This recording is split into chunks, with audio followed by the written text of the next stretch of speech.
As mentioned, that's Liover Peguero. He already has made his major league debut, right? He was here for like the weekend, more or less last year because of injuries and such. Proximity, right? He was close. They got him here right away. But I guess this one is like more or less here to stay type of debut, right? So it's not as fun, exciting as like your major league debut, but this one is more or less like we're calling you up for real this time. What I think is really cool as well was we know how close him and Nick Gonzalez are. I mean, they've been going through the minor leagues together since Gonzalez has been drafted. They're very, very tight. The double play partners, right? And the fact is, right now, at this point in time, they're here together in that sense. Nick Gonzalez is here, Peguero's here, and we saw Peguero in the game when Nick Gonzalez got called up. Like there was an off day, and he was at PNC, and they got interviewed, and he was like, "I'm coming, on God, I'm coming," right? Mm-hmm. And he willed it, made it happen. He went to AAA. Was only there for a little bit of time. As a matter of fact, how many games was it in AAA? Seven games. He was basically there a week. Yeah, he was there a week and got caught up. So good for him. Now we have talked about him on Starbucks, right, a little bit, and I think we're both on here like I'm good with a Peguero call up. I don't know if it's in the cards right now, right away, but I think it's time to start pushing that narrative. And here we are. It happened, Jim. Yeah, I mean, similar situation to Endy. Like Peguero has been performing for the most part all year long. And what's been exciting about Peguero's season is the reason why scouts have liked him for so long and why he was on these top prospect lists at such a young age is because of the power potential that comes with him. And you finally are kind of seeing him now tap into that power. He had 10 homers last year in Double-A. He had 11 this season in just his first 69 games before getting promoted. So the power is there now. Like it's kind of arrived. He's tapped into it. He's always been someone who's hit the ball hard. He barrels balls up. Now it's like he's finding his swing. He's really finding his swing.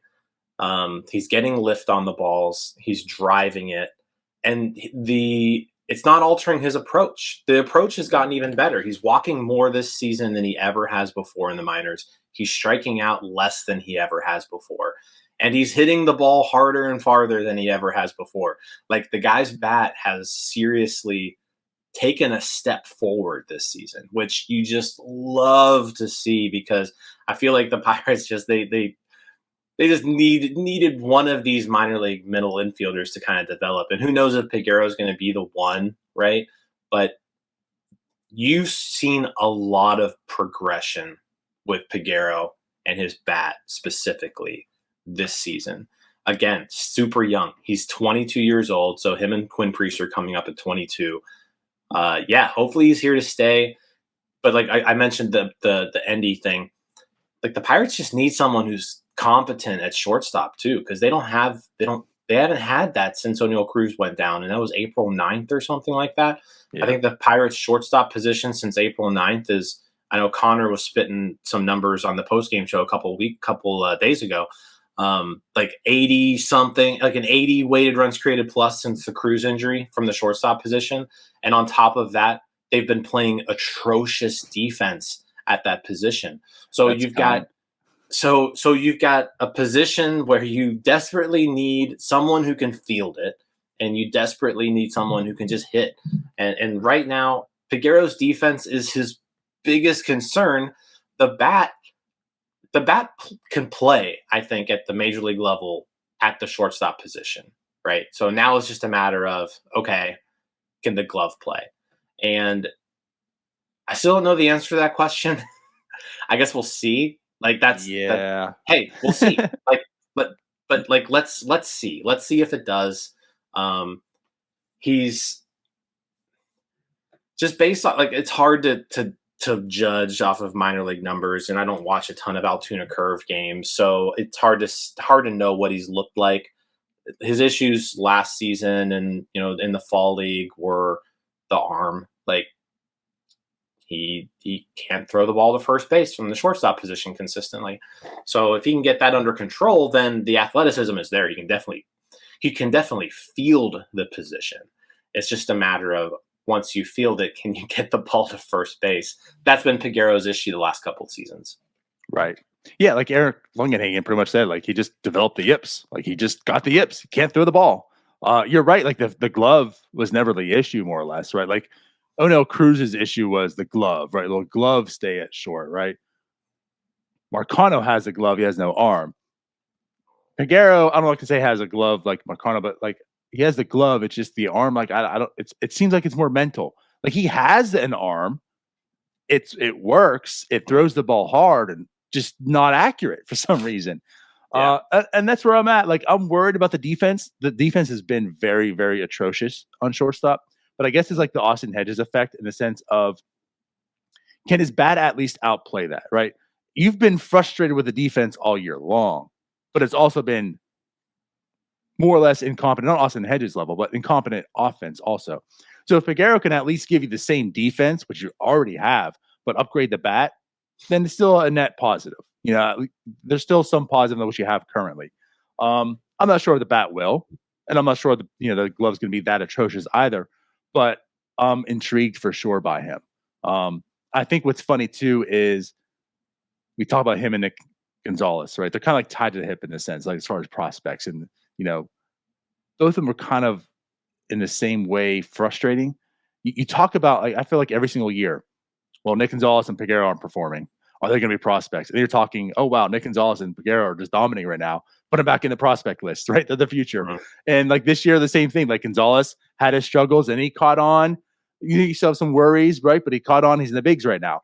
Peguero was struggling again, and you're just really ready to write him off as a prospect. And then he just caught fire. But I feel like he caught fire in a huge way this year, and probably more than like he ever has. And it's like how you said, like the walk rate. It's all the other peripherals, right? It's not just like he's hitting the ball and his average there and his power. Like all the other stuff, like the strikeouts have really calmed down. The walk rates there. And what I want to use again, we talked in April, I think, to an extent, how just every prospect is struggling. And we were so worried about this farm system in April because everyone was struggling. So also going to Peguero, much like I did Quinn Priester, since May, right? Like his numbers, like his walk rate, 9.7%, his strikeout rate, 18.2 in AA since May. That plays.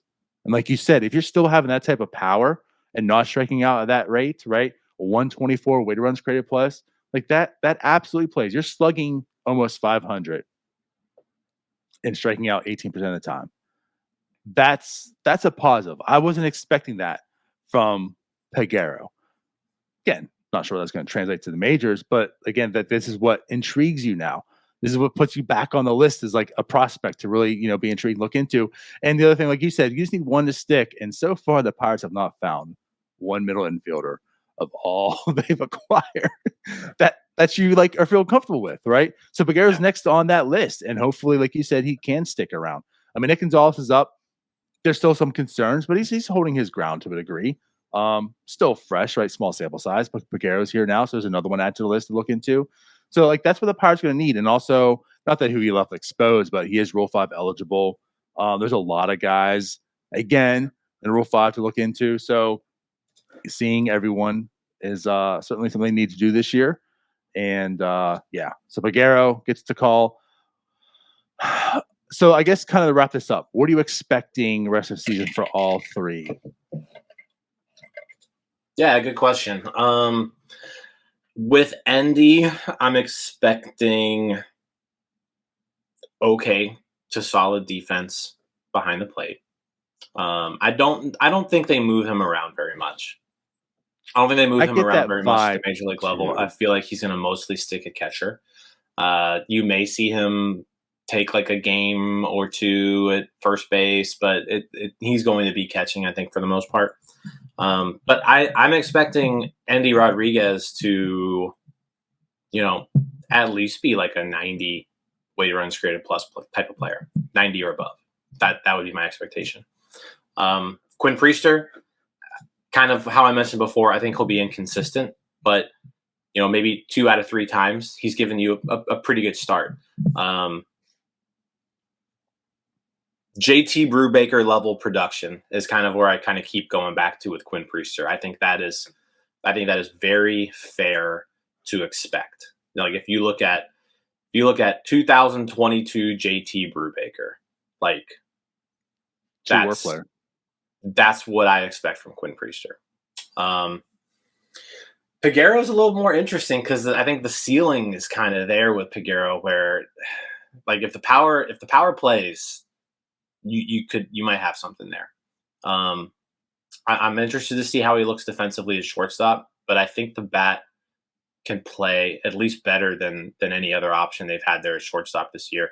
What's going to be interesting about Peguero in his case is, and Nick Gonzalez has a lot to do with this too. O'Neal Cruz isn't that far off. Like we're probably within a month of seeing O'Neal Cruz again. So, but that means you get a month of runtime of like, let's see what a Peguero Gonzalez middle infield can look like, right? Right. But then once that month comes and O'Neal Cruz is back, you've got to basically pick one, Gonzalez or Peguero, or you can kind of split time at second base between the two of them. I think that's kind of where we're at. So I think right now you almost have Peguero and Gonzalez competing against each other for future playing time going forward. Yeah. I don't know if I'm really totally on board with that. Not that that really matters what we're talking about right now. Just because I feel like they might really ease Cruz back in. Maybe more DHing. That's fair too. I don't know. We'll see. Because obviously with Kutch, like that's also how you're gonna get Kutch in the game. So I guess we'll find out. But either way, yeah, I think what's funny is Peguero was the least rated prospect of the three. But of ones who are like performing, he was the better performing prospect of all of them. So yeah, like I'm kind of intrigued too. Like maybe long term, you look at Endy being the better player, right? Quinn being the better player. But right now, Peguero's on fire. So I kind of feel like he might perform the best currently at the major leagues this year, right now. Again, we'll find out. Not labeling that, but I think there's a fair assessment. Like that's also the other thing too. I don't think anyone should expect like Endy to come up and just tear it up. Like most prospects, you might have a fine 1 or 2 weeks.